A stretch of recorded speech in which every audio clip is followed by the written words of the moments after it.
As you can see, I do have several bananas. These are not yet ready. We have that one. She's not ready too. She just came out. I have another one here. There's another one there. And this one, she's ready. See?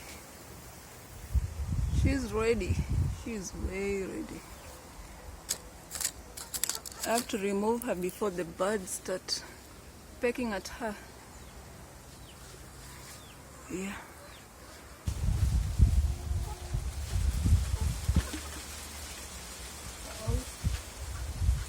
Make sure you're using a strong machete and a sharp one too, because you don't want to cut yourself.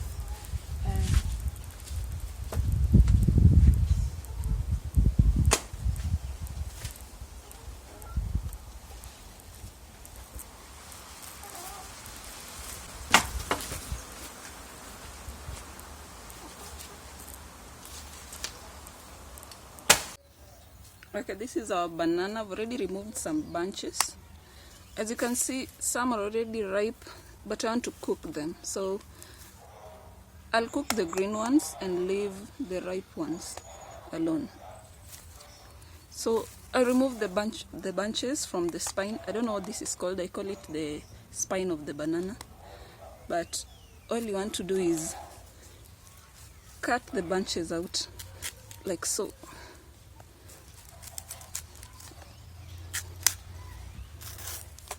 That way. So usually when you go to the market, this is what you see. A bunch. It doesn't come with this whole thing. Though in Africa, we sell with the whole spine. But when you go to the supermarkets, this is what you'll find. Okay? So I'll remove all of them.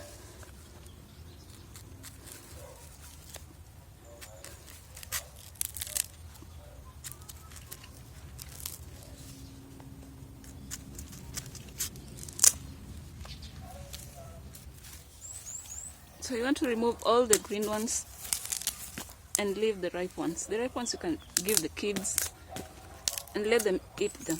So these are too ripe to be cooked. So I'll just leave them alone. Like this is way too ripe to be cooked. You don't want to cook a ripe banana. It will be porridge, okay? You don't want porridge. You want nice, hard banana. This is ripe too, so we'll put that aside.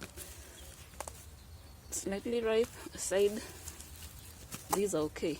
So you want to peel the bananas one by one, and make sure you after peeling them you place them inside water so that they don't turn black.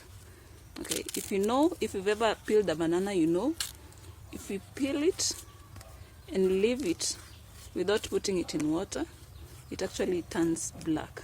I don't know what the term is in scientific terms. Is it oxidation that takes place? I have no idea. But after peeling, you want to place it in water. Make sure it's immersed in water. Okay? So I'll do all of these. You don't have to cut them in pieces. You just have to peel. Well, others like cutting them in pieces. I don't mind just cooking them while they're full.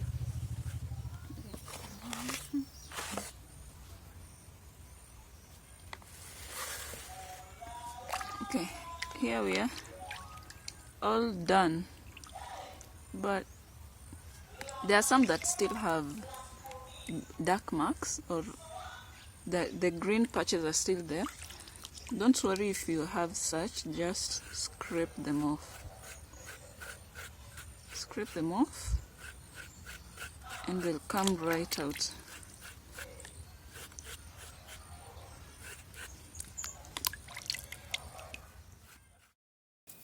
So the next step is cut some banana leaves, wash them, make sure they are thoroughly washed, because you don't want to place dirty leaves inside your cooking pot. The work of the leaves is to help trap the steam inside the cooking pot. So place your bananas inside the cooking pot with the leaves inside.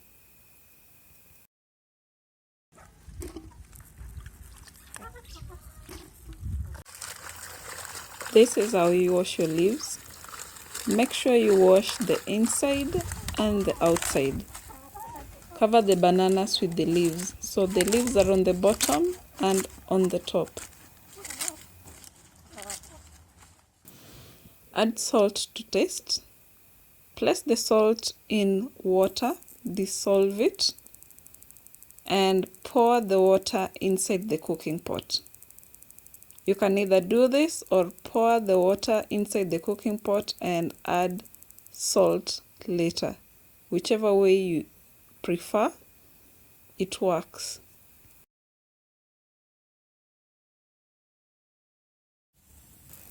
Place the cooking pot on a fireplace. In the villages, of course, we use firewood. Place another lid on top of the cooking pot. This just ensures that the steam is nicely trapped inside.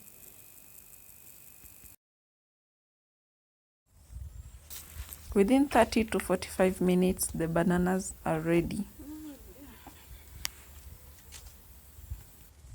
Remove all the banana leaves that were placed on top and at the bottom of the cooking pot.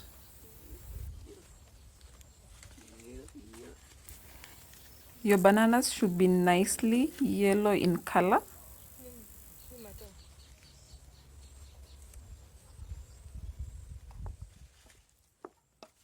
The next step is you want to mash your bananas. Make sure you start mashing them while they are still moist and soggy. Here in the village, we use a cooking stick to mash the bananas.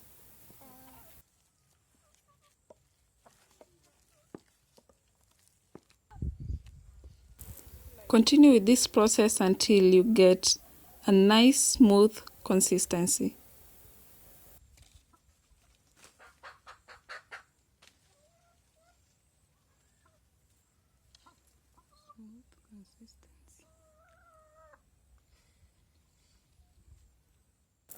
In my tribe, mashed bananas are eaten with peanut soup.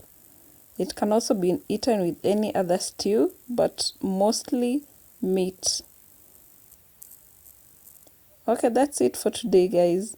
Thanks for watching and subscribe to my channel.